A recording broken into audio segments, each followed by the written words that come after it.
মঙ্গলবার সুপ্রিম কোর্টে ফের শুনানি আর রাজপথে যে ছবি দেখছেন জনগর্জনের ছবি। জুনিয়র চিকিৎসকদের মহা মিছিল, পা মেলালেন নাগরিকরাও। সরাসরি কথা বলবো, আমাদের সঙ্গে রয়েছেন আমাদের প্রতিনিধি ঝিলম করঞ্জাই।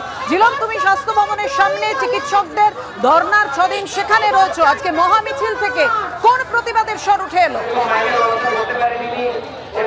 মহামিছিল যেটা শুরু হয়েছিল সেন্ট্রাল পার্ক থেকে, সেই মহামিছিল শেষ হয়েছে স্বাস্থ্য ভবনের কাছে যে তেমাথা মোড় সেখানে, এবং তারপরে আমরা দেখতে পাচ্ছি এখানে যারা আছেন তারা বক্তব্য রাখছেন এবং তারা যেটা বোঝানোর চেষ্টা করছেন যে আজকে বিপুল সাড়া পেয়েছেন এবং তাদের যে বক্তব্য সেই দাবি সেই তুলে ধরছেন। আমি তাদের সঙ্গেই কথা বলবো।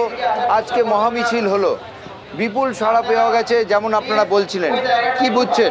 দেখুন, আজকে একদিনের ডাকে যে মিছিল, আমাদের WBJDF এর ডাকে যে মহামিছিল হয়েছে, সেই মহামিছিলে বিপুল সাড়া আমরা পেয়েছি এবং এত সংখ্যক মানুষ এসছে, আমরা তাদেরকে স্বাস্থ্য ভবনের সামনে আমাদের অবস্থান মঞ্চে নিয়ে আসতে পারিনি। এই জন্য আমরা ক্ষমা প্রার্থী সবার কাছে, এবং আপনারা প্লিজ সবাই কোঅপারেট করবেন। আমরা আশা করব যাতে বাকিরা শান্তিপূর্ণভাবে আমাদের এই প্রোগ্রামটা শেষ হয়। আরেকটা জিনিস যেটা, যে সুপ্রিম কোর্টের শুনানি মঙ্গলবার এবং গতকাল যে বৈঠক, সেই বৈঠক ভেস্তে গেল, এই জায়গায় দাঁড়িয়ে আপনারা এখন কি ভাবনা চিন্তা করছেন, কি পরিকল্পনা করছেন? আমরা বারবার চেয়েছি যাতে আমাদের সাথে বসা হয়, আলোচনা করা হয়। জুনিয়র ডাক্তারদের প্রতিনিধি দল একবার নবান্নে, একবার কালীঘাটে মুখ্যমন্ত্রীর বাসভবনে গেছে, এবং আমরা চাই অবিলম্বে আবার মুখ্যমন্ত্রী যাতে আমাদেরকে ডাকেন, বা মুখ্যমন্ত্রী আমাদেরকে ডাকেন এবং আলোচনায় বসেন এবং 5 দফা যে আমাদের দাবি আছে সেই দাবি মেটানোর ব্যবস্থা করেন।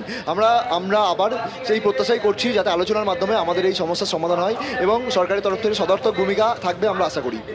আপনারা যে গতকাল গিয়েছিলেন, যে কন্ডিশনগুলো ছিল, লাইভ স্ট্রিমিং সহ অন্যান্য বিষয়, সেইগুলো নিয়ে বারবার ডেডলক হচ্ছে।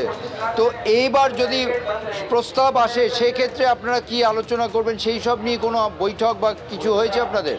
দেখুন, আমরা তো স্বচ্ছতার দাবি আন্দোলন, যাতে আমাদের যে এত বড় আন্দোলন, এত জনসমর্থন, এত মানুষ আমাদের আন্দোলনে সামিল হয়েছেন, সবাই আমাদের আন্দোলনের সাথে এসছেন।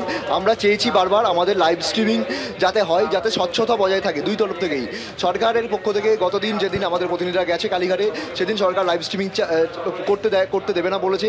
তারপর আমরা আমাদের ভিডিওগ্রাফারকে দিয়ে ভিডিও ছিলাম, তারা তাদের দাবিতে অনড় এবং তারা এখনো সদিচ্ছা দেখাচ্ছেন সরকারের সঙ্গে আলোচনায় বসার জন্য। তুমি আমাদের সঙ্গে থাকো।